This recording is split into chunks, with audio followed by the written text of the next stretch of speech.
प्यारे छात्रों, आज हम जायसी द्वारा रचित नागमती वियोग वर्णन का अध्ययन करेंगे और इसके संबंध में आप थोड़ा सा पहले जानकारी लें कि कब की ये घटना है। एक बहुत पहली चर्चा चली आ रही है, कथा चली आ रही है कि राजा रतन सेन जो राजा थे और उनकी पत्नी का नाम था नागमती। तो राजा रतन सेन के सामने कहते हैं कि एक हीरामन नाम का तोता था और उसने एक स्त्री थी पद्मिनी, सिंगलगढ़ की। तो उसकी सुंदरता का वर्णन उसके सामने कर दिया। उस वर्णन से ही राजा रतन सेन उसकी जो रानी थी, जो सिंगलद्वीप की पद्मिनी थी, उसके प्रति आकर्षित हो गए और वो अपना राजपाट और रानी को छोड़ करके वहीं सिंगलगढ़ पहुंच गए उसको मिलने के लिए। तो वहाँ की जो रानी थी नागमती, वो इस बात से बड़ी दुखी हुई और वो अपना दुख इसमें प्रकट करती है। ये जैसी जो हमारे प्रेमाश्री शाखा के जो हैं बहुत कवि हैं, उन्होंने इसका वर्णन किया है। इसमें वो अपनी वेदना प्रकट कर रही हैं और ये जैसी के शब्दों में प्रदर्शित किया गया है। क्योंकि जैसी प्रेमाश्री निर्गुण शाखा के प्रवर्तक थे। कुछ लोग ज्ञान द्वारा ईश्वर की प्राप्ति मानते हैं, कुछ प्रेम के द्वारा। तो जो प्रेम के द्वारा ईश्वर की भक्ति करके मुक्ति प्राप्त करना ठीक समझते हैं, तो उनमें ये जैसी कवि थे और उसमें इन्होंने ये दर्शाया है कि प्रेम से कैसे मुक्ति प्राप्त होती है। जैसे उससे इसको आध्यात्मिक रूप में जो रानी नागमती है उसको जीवात्मा और रतन सेन जो राजा थे उन्हें परमात्मा के रूप में समझ करके कि जिस तरह आत्मा परमात्मा के मिलन के लिए दुखी रहती है, जब तक उसे परमात्मा की प्राप्ति नहीं होती तब तक उसे प्राप्त करने में वो दुखी होती है, प्राप्त करके से संतोष होता है। इसी प्रकार नागमती को राजा रतन सेन के प्राप्त करने पर ही संतुष्टि होगी।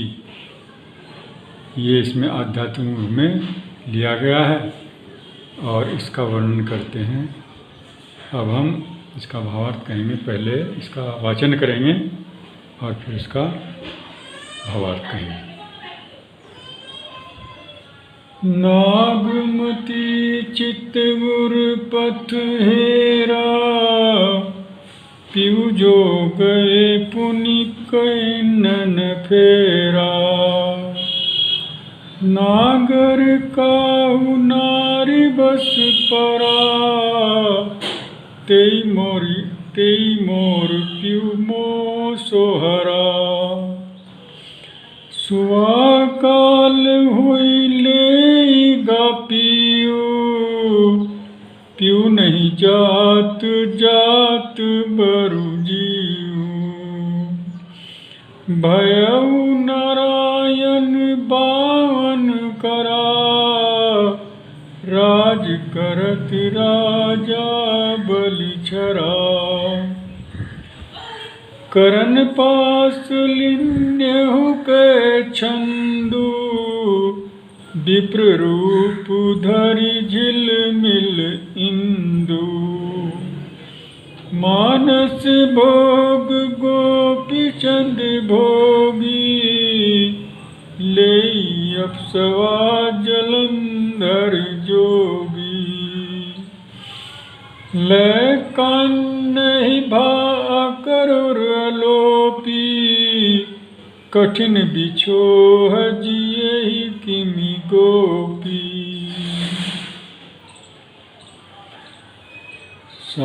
सारस जोरी कौन हरी, मारि व्याधा लीन। झुरि झुरि पिंजर हो भई, बिरह काल मोहि दीन। अब इसका भावार्थ कहेंगे। नागमती चित उर पथ हेरा। चितूर गए चित्तौड़, पथेरा, पथ माने रास्ता और हेरा माने खोजती। यानी वो चित्तौड़ का पथ देख रही है, वो रास्ता की तरफ देख रहे हैं। जिस तरह किसी की तलाश होती है और जब उसकी इंतज़ार करते हैं तो उस रास्ते को देखते रहते हैं कि इधर से वो जिसे मिलना है वो आ रहा होगा और हमारे दर्शन उसे एकदम हो जाएंगे। तो इस तलाश में नागमती रतन सिंह जी को तलाश रही हैं, उसकी तलाश में हैं। इसलिए एकटक आंखें उन्होंने उस रास्ते की ओर लगा रखी हैं चित्तौड़ में। पीऊ जो गए पुनि किन्ह न फेरा। और वो अपने मन में सोच रही है, पीऊ कहते हैं उनका प्रीतम पति, कि वो जो यहाँ से चले गए हैं, पुनि मने दोबारा, किन्ह किया, फेरा वापसी, कि एक बार जो यहाँ से मेरे पास से चले गए उन्होंने दोबारा वापसी नहीं की है, अर्थात वो वापस नहीं आई है। ये बड़े दुख की बात है। मैं उनके बिना उनके वियोग में तरस रही हूँ। नागर काहू नारी बस परा। नागर कहते हैं चतुर आदमी, कि वो हैं बहुत चतुर आदमी हैं रतन सेन जी। तो वो किसी नारी के बस में पड़ गए, अर्थात किसी नारी के स्त्री के प्रेम में मोहित हो गए, उसके बस में हो गए। तेई मोर पीऊ मोसो हरा। और उसने, जिसने उन्हें अपने प्रेम में मोहित किया है, उसने मेरा पति मुझसे छीन लिया, हरण कर लिया, उसका हर लिया मेरे पास है। तो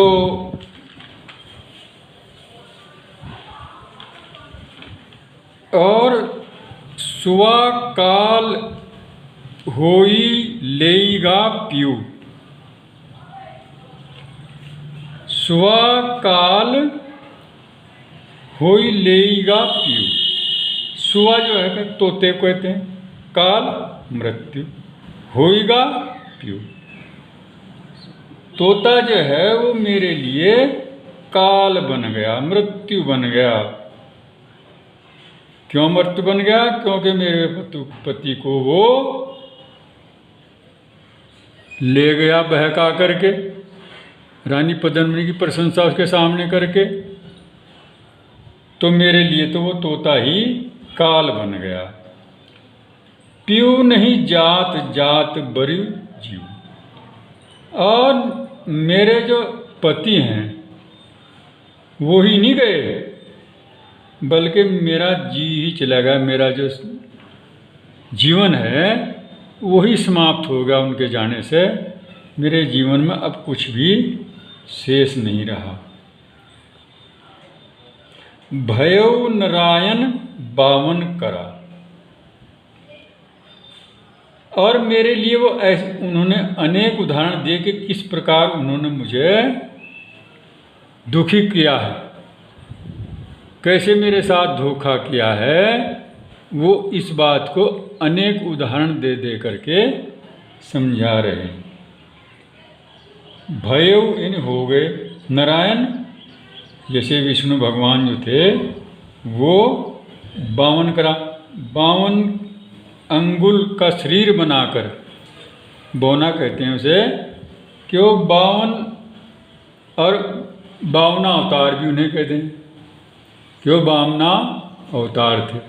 तो उन्होंने क्या किया था कि अपना शरीर छोटा करके 52 अंगुल का, और उन्होंने राजा बलि से आकर के मांगा था कि मुझे 3 पग जमीन दे दीजिए।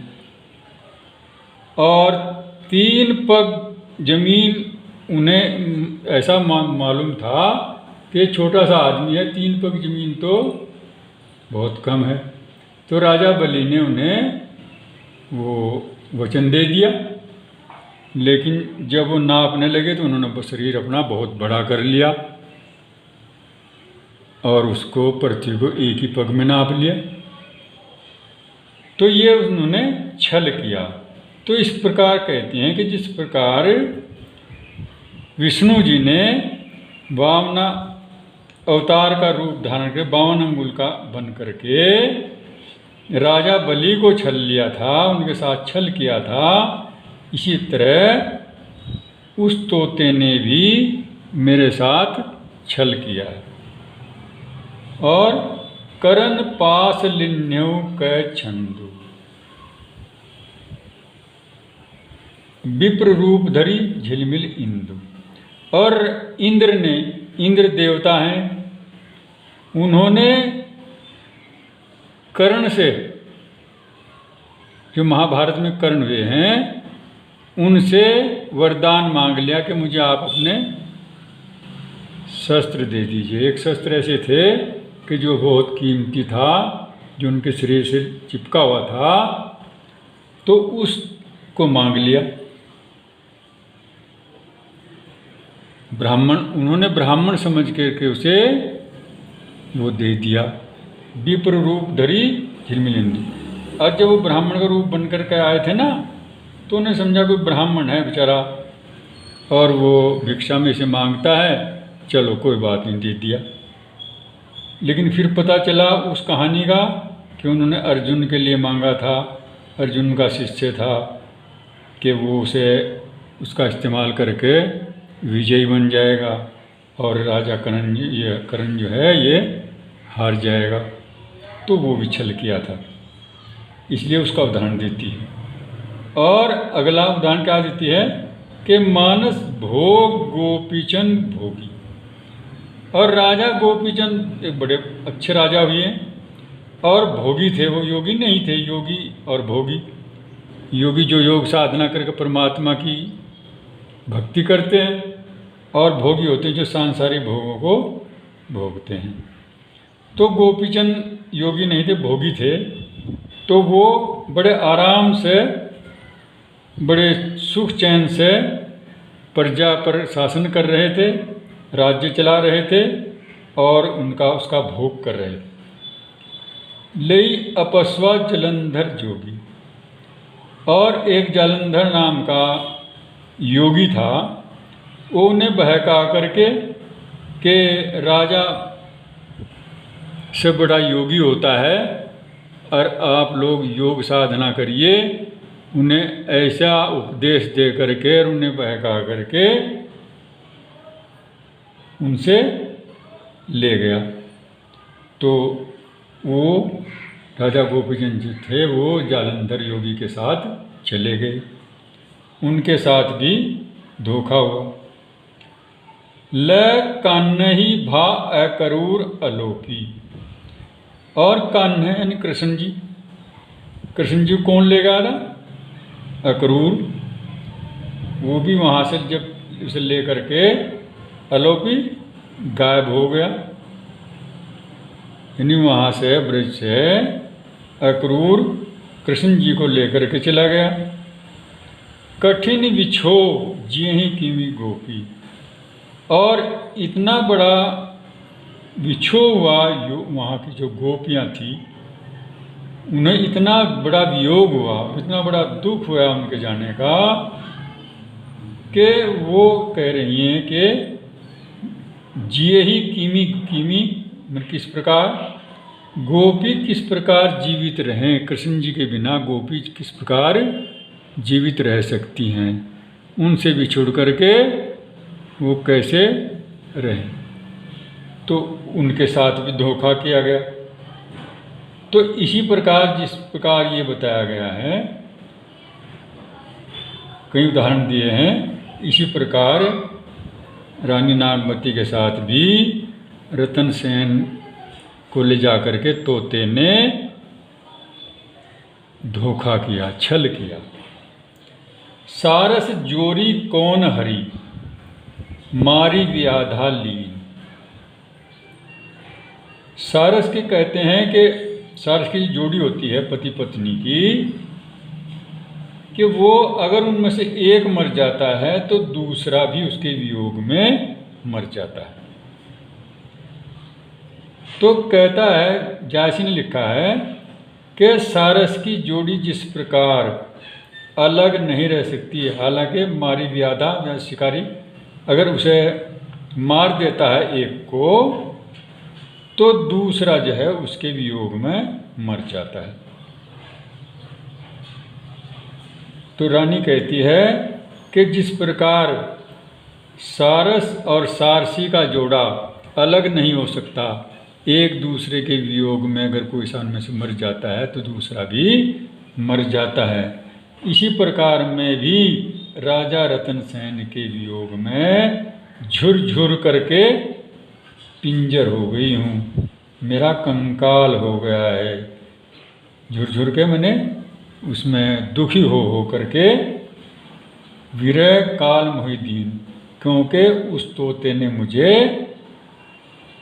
मृत्यु रूपी वियोग दे दिया, अर्थात मेरे पति को ले जा करके जो मुझे दुख दिया, जो वियोग दिया, उस वियोग में मैं भी दुखी हो करके सूख गई हूँ और मृत्यु के निकट पहुँचने के को हो रही हूँ। ये इसका भावार्थ हुआ। तो हम सबसे पहले इसमें लिखेंगे संदर्भ, इसका संदर्भ, और संदर्भ में क्या लिखेंगे हम इसके, वो कि भाई ये जो है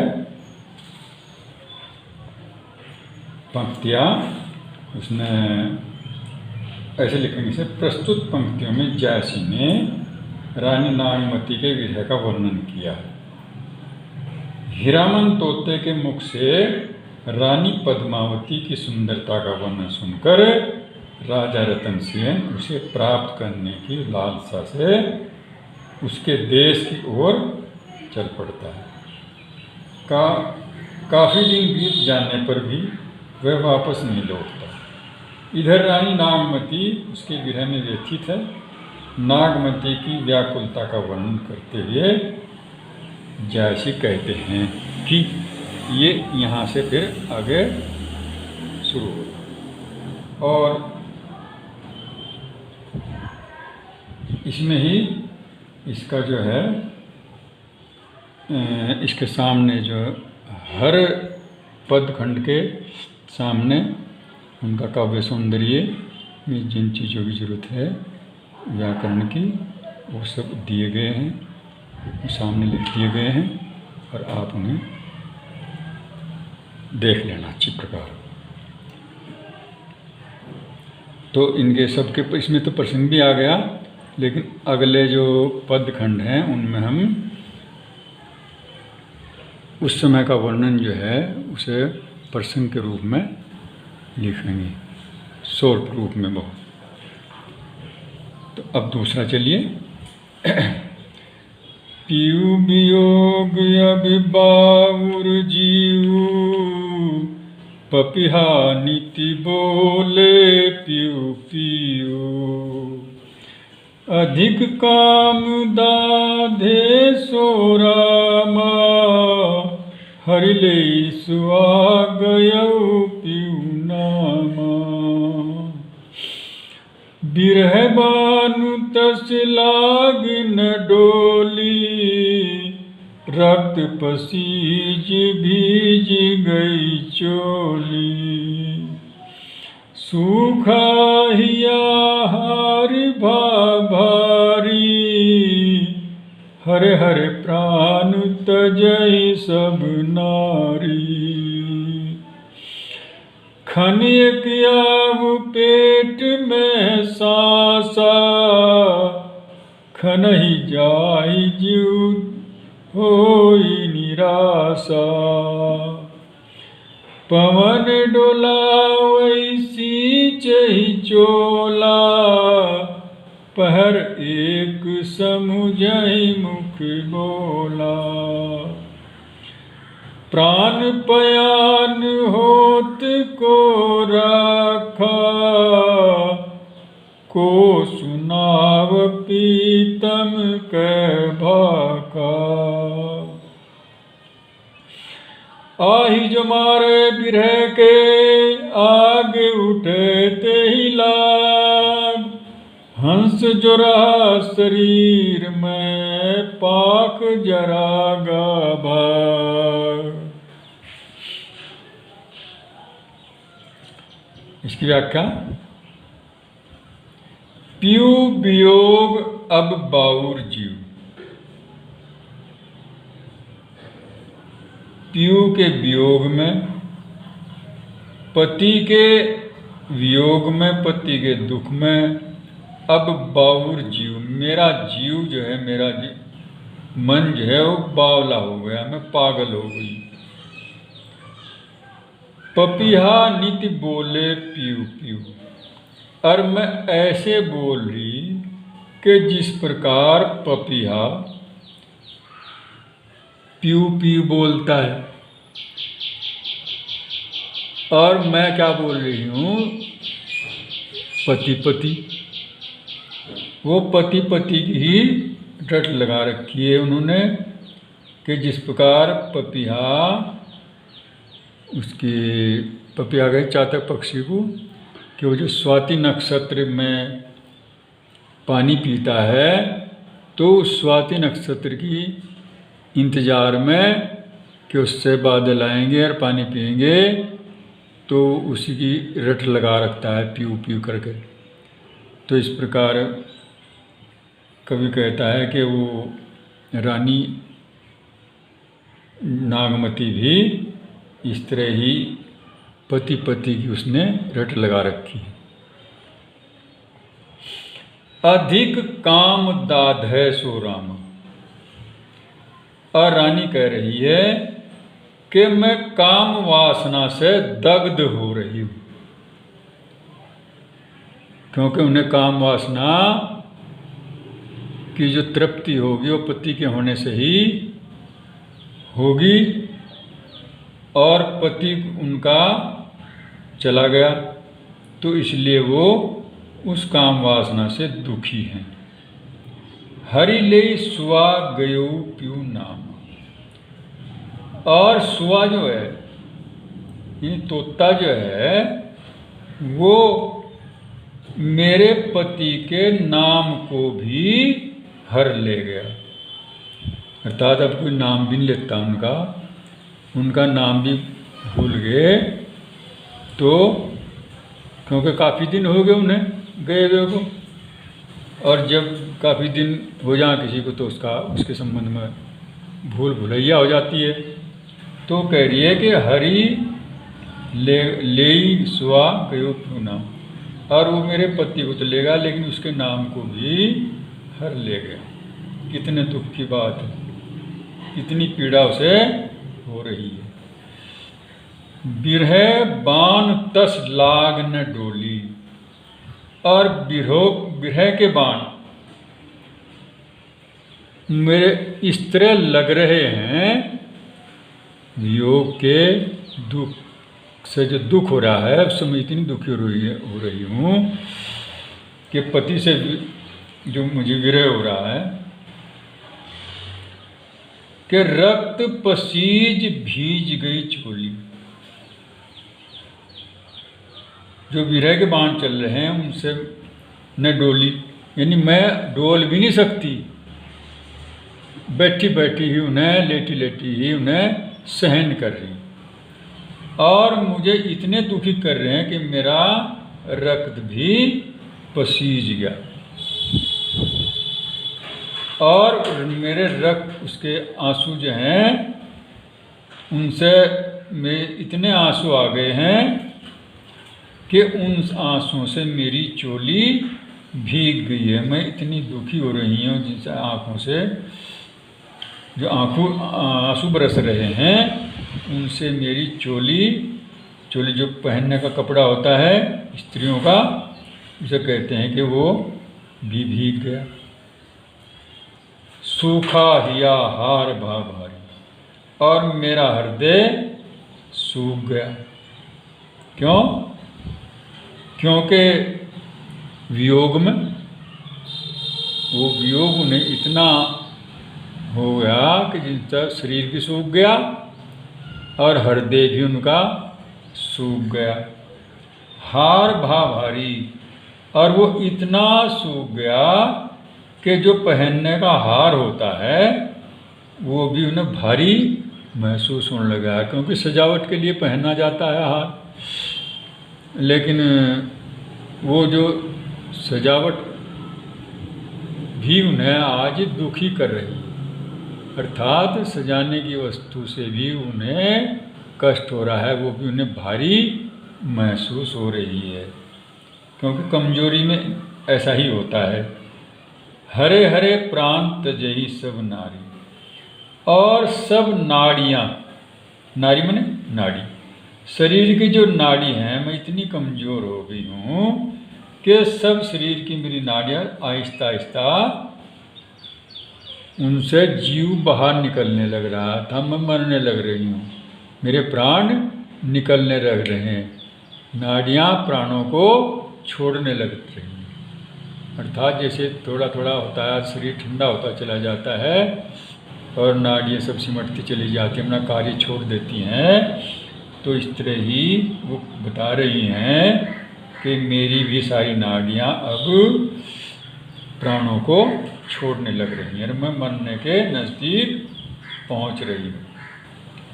खन एक आव पेट में है सांसा, खन का अक्षण में, एक अक्षण में पेट में सांस आ गई, बहुत देर में सांस आता है,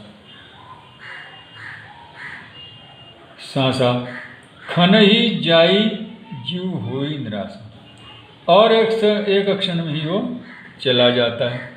कभी कभी सांस आया और तभी चला गया, और मुझे क्या होता है, मुझे निराशा हो जाती है कि बस अब नहीं होगा, सांस जो है निकल गए, समाप्ति होगी, न पति आए, मुझे उनकी तरफ से भी निराशा होगी, और यहाँ मैं मरने के करीब पहुँच गया, मुझे उनके दर्शन नहीं होंगे।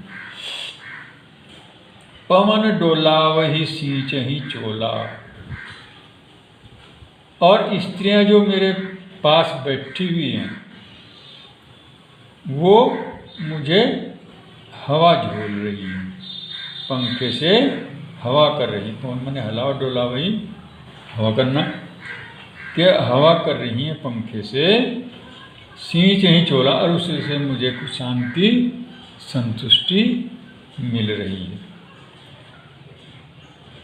पहर एक समझही मुख बोला, और मैं उनके मुख का बोला हुआ जो वो शब्द कहती हैं और उसका मैं उत्तर देती हूँ, तो मैं उस उत्तर को जब देती हूँ तो वो उस उत्तर को एक पहर में समझती हैं, यानी बहुत देर में मेरा बोला हुआ मेरे बोल नहीं निकलता अब जहाँ, मैं इतनी कमज़ोर हो गई हूँ कि अगर कोई बात कहती हूँ तो वो होठों ही होठों से फरफरा करके कहती हूँ, जिसको समझना मुश्किल हो जाता है, और वो बहुत देर में उस बात को समझ पाती है।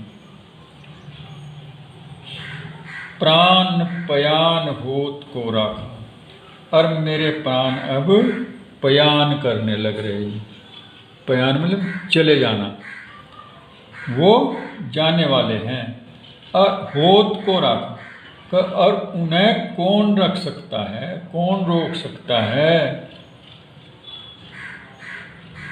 वो रुकते नहीं, अब वो तो जा रहे, अर्थात मैं मरने को पहुंच रही हूँ, प्राण निकलने लग रहे हैं।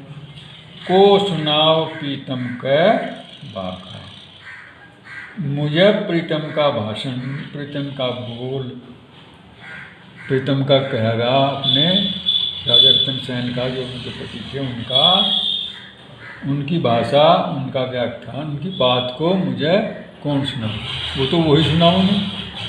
तो इसलिए वो कह रहे थे कि अगर कोई उन्हें वहाँ से बुला दे तब ही मैं जीवित रह सकती हूँ, वरना मेरे प्राण जो हैं वो जाने वाले हैं। और जब तक मुझे कोई उनको नहीं मिलाता, उनका संयोग नहीं मुझसे होता, तब तक मैं जीवित नहीं रह सकती। उनको मिलाए तो मैं जी सकती हूँ। आही जो मारे बिरह के, आग उठे तेही लाग, हंस जो रहा शरीर में है, पाँख जरागा बाग। और जो बिरह के बाण मुझे लग रहे हैं, वो इतने कठोर हैं, इतने तेज हैं, इतनी अग्नि प्रचंड हो रही उनसे कि आग लग गई मेरे शरीर में। आग उठे तिहिला, और उनसे मेरे शरीर में आग लग गई, मैं जलने लग रही हूँ। हंस जो रहा शरीर में, पाँख जरागा भाग। और जो मेरे शरीर में हंस है, हंस का है जीवात्मा, कि जीवात्मा जो इस शरीर में है वो तो गई। हंस जो रहा शरीर में, पाँख जरा गा भाग, यो हंस तो भाग गया, अर्थात चला गया, यानी जीवात्मा तो शरीर से निकल गई। और पाँख जरा गा भाग, पाँख जल गए, पंख जल गए, यानी शरीर तो जल जाएगा अब जहाँ, वो तो इस जो अग्नि जो वियोग की लग रही है इससे वो जल गया। और जो इसमें हंस था, जीवात्मा थी, वो इसमें से चला गया। गा भाग का मतलब वो चला गया। तो